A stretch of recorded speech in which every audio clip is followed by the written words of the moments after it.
L'intelligence artificielle va avoir un impact sur tous les aspects de notre vie. Il faut regarder l'immense bond en avant que ces technologies peuvent nous permettre de faire.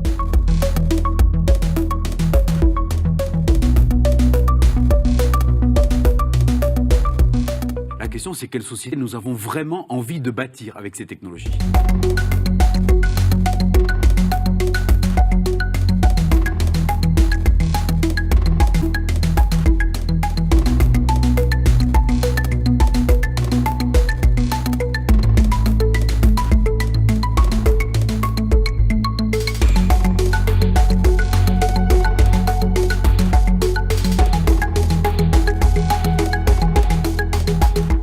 Je pense que quand on vient des humanités, notamment de la théologie, de la philosophie, on va leur poser des questions que personne ne leur pose là-bas. Et ces questions-là, elles sont précieuses pour eux aussi.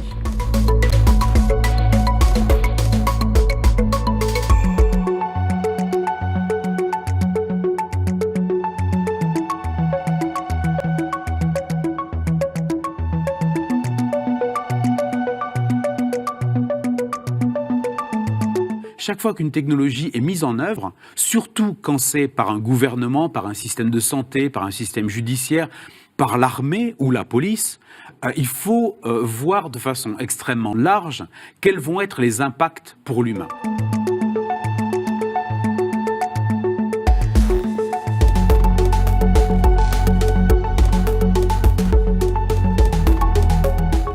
Non tutto ciò che è tecnicamente possibile o fattibile è perciò stesso eticamente accettabile.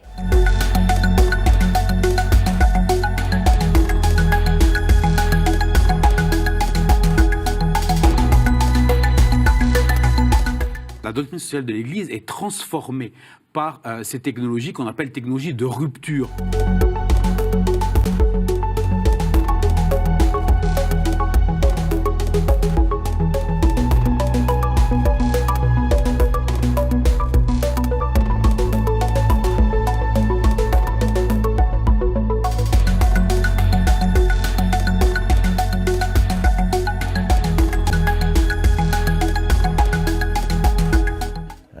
Extend our lives indefinitely. Il faut abandonner le rêve d'une technologie qui serait neutre. La technologie, elle est toujours porteuse d'un projet, elle est toujours porteuse de valeurs. Au fond, c'est un espèce de projet de société.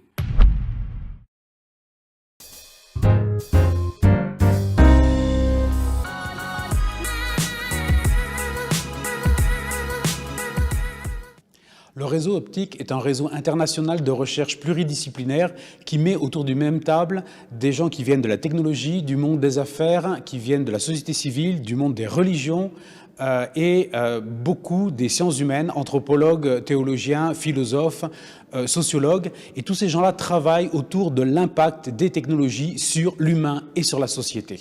Et c'est un réseau qui va essayer, justement, en mêlant les différents points de vue, d'élargir un peu la vision qu'on a, de façon à ce qu'on ne voit pas seulement l'impact direct des technologies, mais qu'on aussi essaie de regarder ce que ça change dans notre société, ce que ça change dans l'anthropologie, ce que ça change dans la manière de rendre la justice, ce que ça change dans notre système de santé, même dans le fait de se sentir en bonne santé, la démocratie, l'information, tout ça, c'est extrêmement infusé de technologie et tout ça, ça doit être analysé. C'est ce que nous faisons.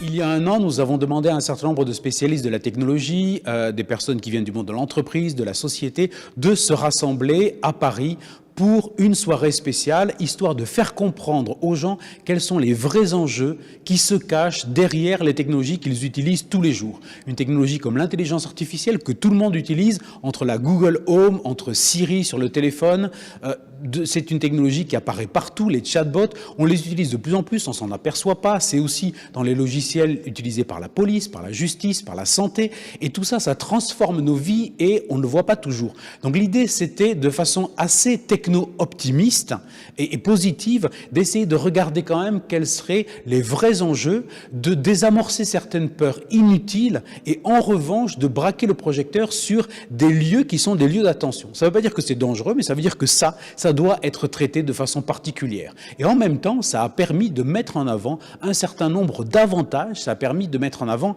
un certain nombre de chances que l'intelligence artificielle, par exemple, ou la blockchain peuvent offrir à notre société. Et donc, j'espère que ce genre de soirée, si régulièrement nous la renouvelons, permettra progressivement de faire découvrir aux gens quels sont derrière les gros titres, derrière les choses dont on parle tout le temps, quels sont les vrais enjeux, de façon à ce qu'ils puissent un peu s'approprier vraiment ces technologies pour en être des utilisateurs éclairés.